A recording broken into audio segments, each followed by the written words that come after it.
хувцлын аргаар шингэний гадраг таталцлын төвчөнд тодорхойлох туршилтыг хийцгээе. Ингээ хэрэглэх багцнууд нь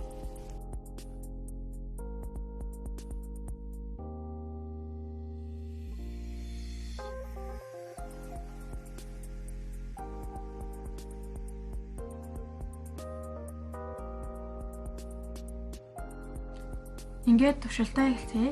Эхлээд 5 мл-ийн усыг хариурандаа саруулж оруулна.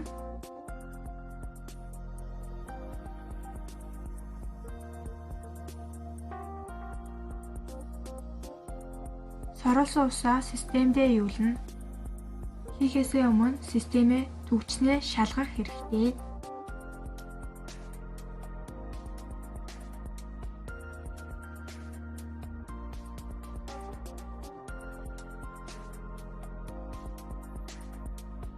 Төвчсөн системээ бөмбөлөг тусдал гаргахаар нээн.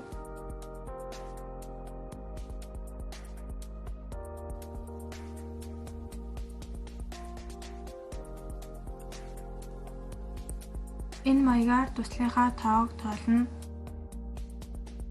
Усны тусал дууссаны дараа системээ хагаад дараагийн туршилтаа эхэлцгээе. Хариурандаа 5 мл-ийн спирт саруулж оруулна.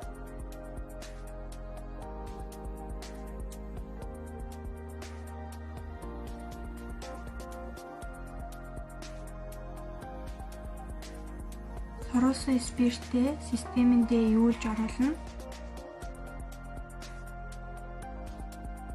Хийхээсээ өмнө системээ төвчнээс шалгах хэрэгтэй.